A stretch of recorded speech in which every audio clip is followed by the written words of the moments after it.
একটু আগেই আমরা তারপরে মাননীয় সদস্যবৃন্দ দিনের কর্মসূচি অনুযায়ী 2026-27 অর্থ বছরের বাজেট সম্পর্কে সাধারণ আলোচনা অনুষ্ঠিত হবে।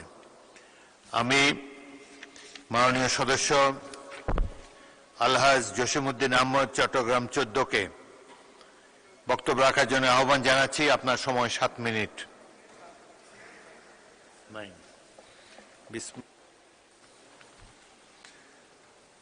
সৈয়দ জাহাঙ্গীর আলম দিনাজপুর 3, সময় 6 মিনিট।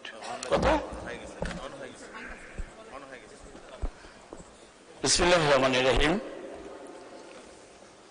মাননীয় স্পিকার, আপনাকে ধন্যবাদ ত্রয়োদশ জাতীয় সংসদের প্রস্তাবিত বাজেটে আলোচনা অংশগ্রহণ করার সুযোগ দানের জন্য।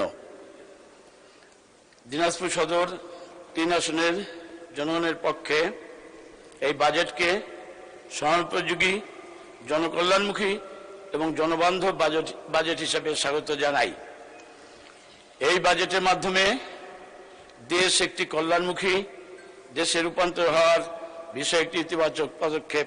মাননীয় স্পিকার, একটি গানের দুটি লাইনের কথা বলে আমি আমার কথা শুরু করব।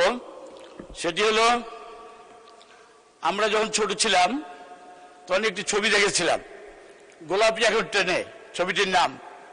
সেই ছবির মধ্যে আমরা একটি গান শুনেছিলাম, হায়রে কপাল মন্দ চোখ থাকিতে অন্ধ। আজকে 26-27 অর্থ বছরে বাজেটের পরিমাণ 9,38,000 কোটি টাকা। এই বাজেট বাস্তবায়নের মূল চ্যালেঞ্জ হল স্বচ্ছতা, জবাবদিহিতা ও দক্ষ ব্যবস্থাপনা।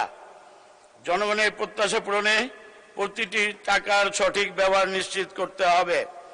বিশেষ করে মূল্যস্ফীতি নিয়ন্ত্রণ, কর্মসংস্থান সৃষ্টি, কৃষকের ন্যায্য মূল্য নিশ্চিত করা গেলে এই বাজেট সত্যিকার অর্থে জনকল্যাণমুখী বাজেট হিসেবে প্রতিষ্ঠিত হবে।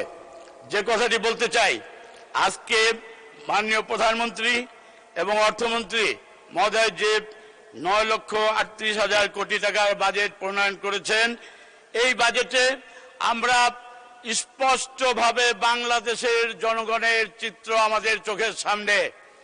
সেটি হলো, এই বাজেট হওয়ার পরে কেউ বলেনি যে গরিব মারার বাজেট।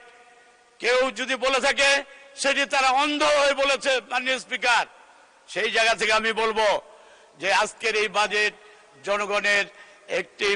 জনগণের কল্যাণমুখী একটি বাজেট। বর্তমান সরকারের মাননীয় প্রধানমন্ত্রী এবং অর্থমন্ত্রী আমাদের জাতির সামনে উপস্থাপন করেছেন 26-27 অর্থ বছরের বাজেটে।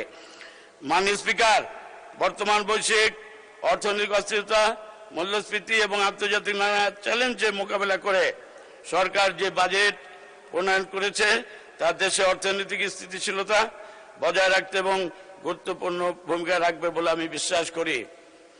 মাননীয় স্পিকার, এই বাজেটে কৃষি, শিক্ষা, স্বাস্থ্য, সামাজিক নিরাপত্তা, কর্মসংস্থান সৃষ্টি এবং অবকাঠামো উন্নয়নের প্রতি বিশেষ গুরুত্ব প্রদান করা হয়েছে। মাননীয় স্পিকার, আজকে যে বাজেট স্থানীয় সরকার মন্ত্রণালয় কর্তৃক প্রস্তাবিত বাজেট রাখা হয়েছে, দিনাজপুর সদর 3 আসন একটি অবহেলিত। এই আসনের দীর্ঘ 17 বছর ফ্যাসিস্ট সরকারের আমলে কোন উন্নয়নমূলক কর্মকাণ্ড না হওয়ার জন্য আমি মাননীয় মন্ত্রী মহোদয়ের কাছে, আপনার মাধ্যমে মাননীয় মন্ত্রী মহোদয়ের কাছে বলবো, দিনাজপুর সদর 3 আসনের জন্য এলজিডি কর্তৃক একটি বিশেষ প্রকল্প গ্রহণ করে দিনাজপুর 10টি ইউনিয়ন এবং পৌরসভার উন্নয়নমূলক কর্মকাণ্ড পরিচালনার জন্য আমি আপনাকে অনুরোধ করব। মাননীয় স্পিকার, স্বাস্থ্য খাতে যে বরাদ্দ দেওয়া হয়েছে সেই বরাদ্দের আদলে আমি বলবো যে দিনাজপুরে তৎকালীন শহীদ প্রেসিডেন্ট জিয়াউর রহমান সাহেব একটি মেডিকেল কলেজ স্থাপন করেছিলেন। সেটি বিগত তৎকালীন স্বৈরাচার সরকার সেটি বাতিল করেছিল। পরবর্তীতে মাননীয় আমাদের প্রয়াত প্রধানমন্ত্রী বেগম খালেদা জিয়া কিন্তু সেটি স্থাপন করেছিলেন।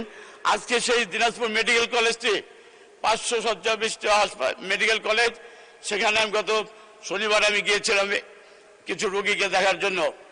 সেখানে 500 আসনের রোগীদের বিপরীতে সেখানে থেকে 1000 থেকে 1200, যেখানে 500 আসনের রোগীদের খাবার ব্যবস্থা থাকে কিন্তু বাকি রোগীদের খাবার ব্যবস্থা থাকে না। তাই আমি বলবো সেই দিকটি বিবেচনা করে দিনাজপুর মেডিকেল কলেজকে 500 আসন থেকে 1000 আসনে বর্ধিত করার বিশেষ অনুরোধ করছি। মাননীয় স্পিকার, সরকার রুগ্ন শিল্প এবং এই শিল্পগুলোর প্রতি বিশেষ প্রণোদনা প্রদান করেছেন, এই বাজেটে ধরা রাখা হয়েছে। আমি দিনাজপুরের তৎকালীন শহীদ প্রেসিডেন্ট জিয়া রহমান কর্তৃক যে দিনাজপুর সদরপুরে টেক্সটাইল মিলটি ছিল সেটি আজকে বন্ধ হয়েছে, সেই টেক্সটাইল মিলটি চালু করার মধ্য দিয়ে আমি দিনাজপুরে কর্মসংস্থানের ব্যবস্থা হবে সেটি আমি চালু করার প্রস্তাব করব। মাননীয়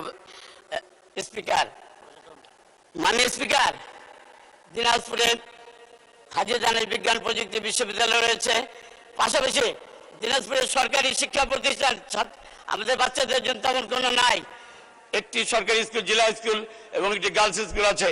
তার পাশাপাশি আমি দিনাজপুরে একটি ক্যাডেট কলেজ করার দিনাজপুরবাসীর বাসীর পক্ষ থেকে আপনার মাধ্যমে মাননীয় মন্ত্রী মহোদয়কে অনুরোধ করব। মাননীয় স্পিকার, ধন্যবাদ মাননীয় সদস্য।